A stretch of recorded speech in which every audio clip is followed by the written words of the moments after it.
Hi everyone, my name is Sandra and I will be here to introduce you guys English language as a VCE subject. So a little bit about me and my background. I did English language in 2020 and it was actually my favorite VCE subject. But however, this wasn't always the case.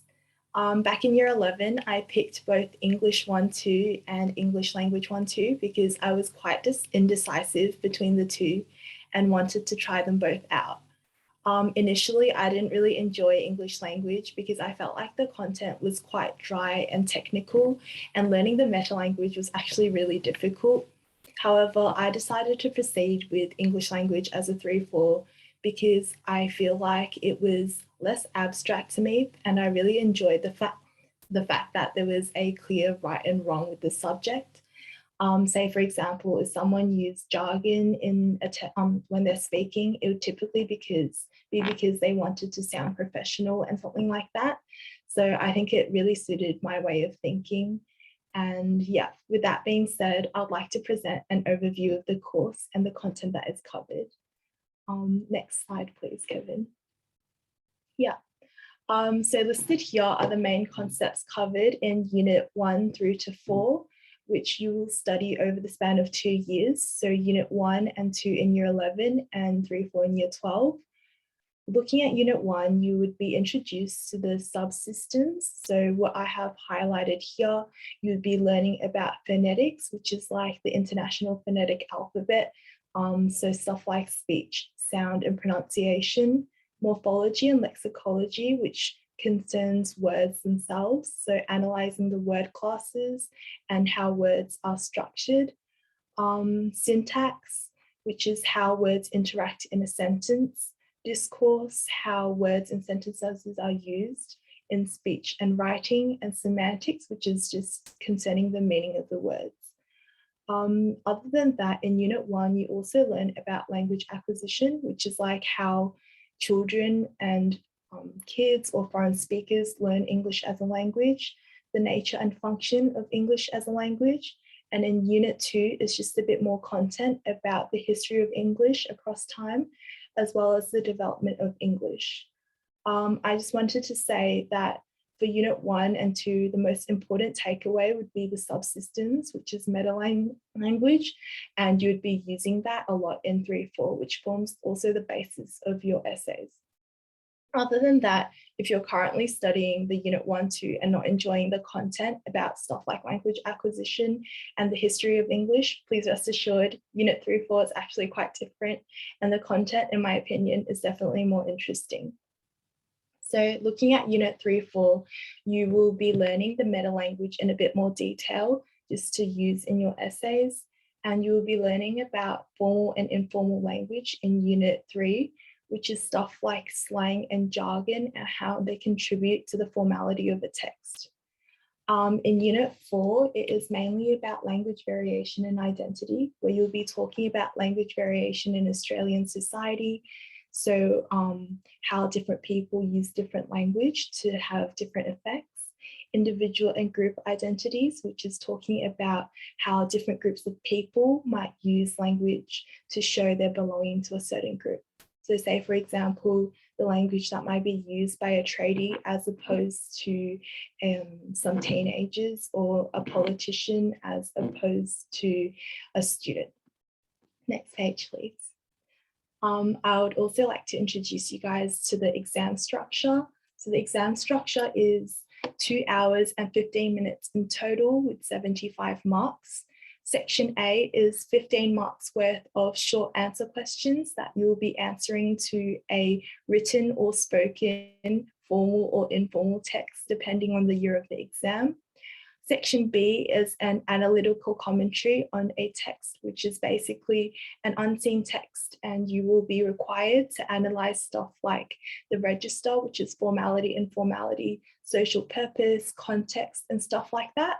And Section C is an essay on one of the 3 essay prompts that are being presented to you, and you will have to draw on your own contemporary examples, which I'll cover in a bit to help you complete this essay. Yeah, and in terms of misconceptions, here are 3 points that I wanted to address. So number 1, people may think that English language is easier because you don't have to write an essay or you don't have to read. Unfortunately, this is not the case. Although you don't have to read a book in detail or study a film, you definitely have to be consulting a lot of written media, traditional media, stuff like newspapers, social media, press conferences and advertisements to be gathering up contemporary examples throughout the year that you'll be needing in your essays for the exam and various assessment tasks. So you definitely have to read. And as I said before, there are 2 essay type questions in the exam. So yeah. And point 2, English language is harder because it scales up. I guess for this, it really depends on how you look at it. It depends on if this is something that interests you and if it's something that you enjoy doing. So as I said, the subject is a lot about analyzing language and how and why it's used and the effects that they intend to achieve. So if this is something that you enjoy doing as opposed to finding symbolism in books and movies, maybe you would actually find the subject a bit easier. And the third point, English language is good for people that like STEM. I am personally a STEM student. I'm not sure if this is the case for everyone, but I personally feel like there would be a slight advantage because my way of thinking is leaned more towards analysis type questions. So if finding a more right or wrong kind of way of thinking is more suited towards you, this might actually be the subject for you. However, this isn't saying that if you're not a STEM student, you're not going to do well. As long as this is something you enjoy, you'll definitely be able to do well. Yeah, and as for strategies, I really wanted to reiterate the importance of collecting contemporary examples. So this is just, so you have to look in the media, looking around you in social media and press conferences and stuff like that, analyzing the way that language is used, because this forms a really strong basis of your essays. And without this, you're not going to be able to produce an essay with substance in your exams and assessment tasks. Number 2, knowing your meta language. Meta language is really important in English language because there are a lot of criteria revolving around this. If you don't use it or if it's used incorrectly, you'll definitely get marks taken off. And as an analogy, meta language is like the grammar to English language. And if you don't know it, it's like going into an essay writing exam, not knowing how to use the right grammar.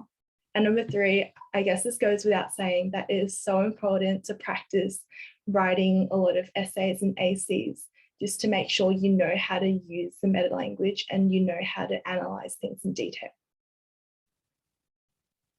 Next slide, please. Thank you. Yeah, and contemporary examples. This is something that's really unique to English language. So I wanted to introduce this in a bit more detail. Contemporary examples are basically just examples of language use in things in media around you. So over here for the first example, I have the suggestion to change the phrase social distance to physical distance. This was back in 2020 when this phrase was first introduced because of COVID. People thought that the noun phrase social distance had connotations of people being antisocial, which is something we definitely don't want during a time like that.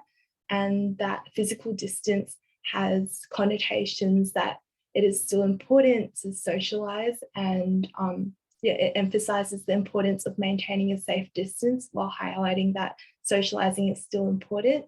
So this could be something that you could use in your essay to bring up the importance of connotations associated with words. And the second example I have over here is when our treasurer in 2020 made a really big mistake that was involving $60 billion. And the way he apologized was by using this statement saying, "I take full responsibility for this estimates variation."